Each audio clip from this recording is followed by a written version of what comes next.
உலக இரட்சகர் ஆண்டவர் இயேசுவின் அற்புதமான நாமத்தில் அன்பானவர்களே, உங்களை வாழ்த்துகிறோம். நீங்கள் நினைப்பதற்கும் எண்ணுவதற்கும் அதிகமாகவே தேவன் செய்து அவருடைய பரிசுத்த பாதத்தை தேடுகிறவர்கள் ஒருபோதும் வெட்கப்பட்டு போகாதபடி உங்களை ஆண்டவர் உயர்த்துவார். 1 யோவான் 4ஆம் அதிகாரம் 10வது வசனம் இப்படியாய் சொல்கிறது: நாம் தேவனிடத்தில் அன்பு கூர்ந்ததினால் அல்ல, அவர் நம்மிடத்தில் அன்பு கூர்ந்து நம்முடைய பாவங்களை நிவிர்த்தி செய்கிற கிருபாதார பலியாக தம்முடைய குமாரனை அனுப்பினதினாலே அன்பு உண்டாயிருக்கிறது. என் அருமையானவர்களே, சர்வ வல்லமை பொருந்திய தேவனாகிய கடவுள் நம்ம எவ்வளோ அன்பு செய்தார்.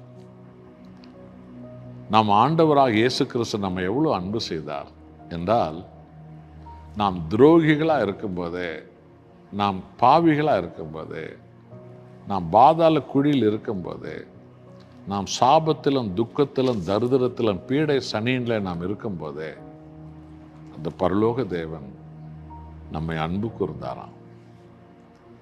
அதனுடைய விளைவு, அவர் நம்மை தேடி மனித உடல் எடுத்து இந்த உலகத்துக்கு வந்து நமது பாவங்கள், அக்கிரமங்கள், மீறுதல்கள், துரோகங்கள், துன்மார்க்கங்கள், கேடுபாடுகள், பாவத்தின் சம்பளமான சாவை ஆண்டவர் நம்மேல் வைத்த அன்பினாலே அவர் தன்மேல் ஏற்றுக்கொண்டு அந்த நித்திய அன்பை நமக்கு கொடுத்து நம்ம அந்த பாவ படுகொடியிலிருந்து, சாப குழியிலிருந்து, அந்த துக்க குழியிலிருந்து, அந்த துயர குழியிலிருந்து நம்ம ஆண்டவர் இயேசு கிறிஸ்து மீட்டு விட்டாராம். என்னை எவ்வளவு அன்பு செய்கிறீர் ஆண்டவரே என்று நாம் கேட்போம் என்றால், மகனே, என் மகளே, உனக்காக என் உயிரை கொடுத்து உன்னை நான் மீட்டுக்கொள்ளும் அளவுக்கு நான் உன்னை அன்பு செய்தேன் என்று சிலுவை காட்சியைதான் ஆண்டவர் நமக்கு என்றைக்கும் காட்டுவார். தேவன் நம்மேல் வைத்த அன்பு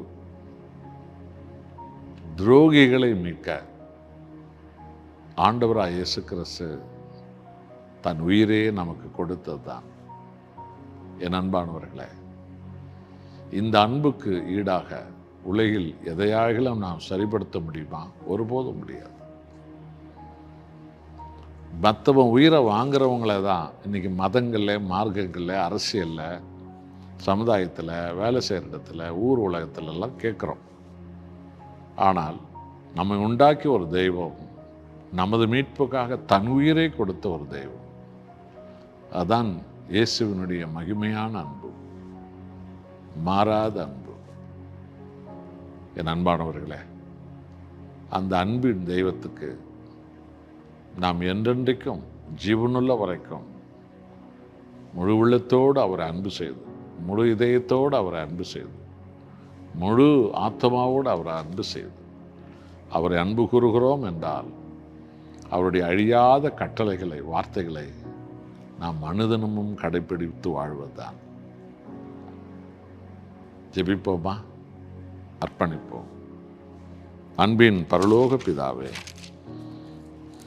நாங்கள் உம்மை அன்பு கூர்ந்ததனால் அல்ல, மாறாக நீர் எங்களை அன்பு கூர்ந்ததனால் துரோகிகளும், சண்டாளர்களும், துன்மார்க்கர்களும், பொய்யர்களும், மோசக்காரர்களுமாக நாங்கள் இருந்த போதும் எங்கள் மீட்புக்காக உம்முடைய ஒரே பேரான குமாரன் எங்கள் ஆண்டவர் இயேசுவை நித்திய பலியாக சிலுவையில் கொடுத்து உம்முடைய அன்பு என்ன என்பதை எங்களுக்கு காட்டினீரே தகப்பனே.